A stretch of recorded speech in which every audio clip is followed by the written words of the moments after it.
Pernah nggak sih kalian nyebarin berita, tapi ternyata berita tersebut tidak benar? Kalian misalnya ambil atau comot dari grup WhatsApp keluarga, lalu kalian sebarkan. Jika pernah, maka kita sama.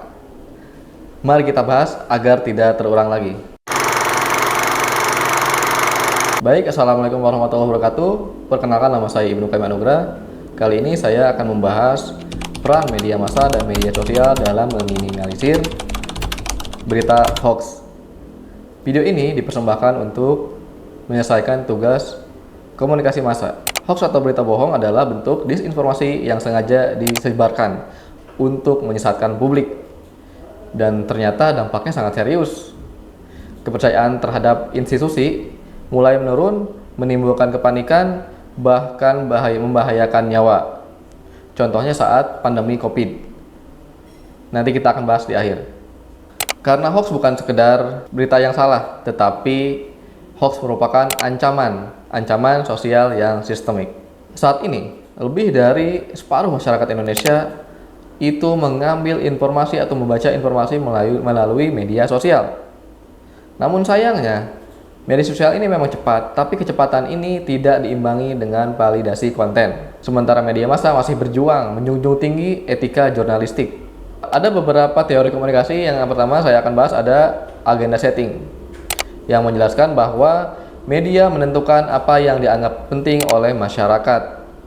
Jadi jika media ini terus mengulang-ulang isu atau tayangan, maka masyarakat akan menganggap penting informasi tersebut. Sementara gatekeeping teori menyoroti bahwa media kini algoritma digital berperan sebagai penyaring informasi.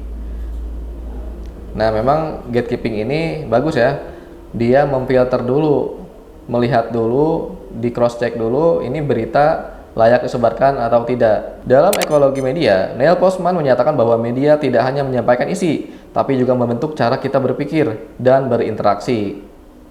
Memang betul ya, media ini mengubah cara berpikir manusia, merasa dan berinteraksi. Seperti ada efek komunikasi, yaitu kognitif, afektif, dan behavioral. Peran media massa.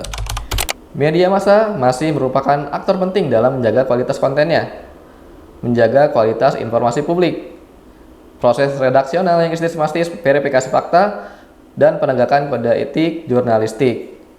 Nah, memang tidak semudah media sosial. Jika media massa itu dia ada strukturnya, harus melalui redaksi. Rubrik seperti Cek Fakta Kompas adalah contoh konkret dan fungsi edukatif media massa. Nah, ini salah satu contoh yang sangat konkret ya. Cek Fakta Kompas itu memang di sana adalah fakta-fakta berita yang benar, tidak ada hoaxnya. Peran media sosial. Sedangkan media sosial menawarkan kecepatan dan keterbukaan. Media sosial memang cepat dengan nilai-nilai demokratis yang penting. Namun sifatnya ya user generated, membuat media sosial sangat bergantung pada pengguna. Dan media sosial ini tanpa filter jurnalistik. Konten provokatif yang sering kali lebih viral daripada konten edukatif. Betul atau tidak? Betul. Kita lihat dampak nyata hoax dalam beberapa kasus. Saat pandemi ini misalnya, hoax tentang vaksin dapat menyebabkan kematian misalnya. Lalu banyaknya dalam di sini gara-gara konten hoax tersebut ada penolakan massal vaksinasi.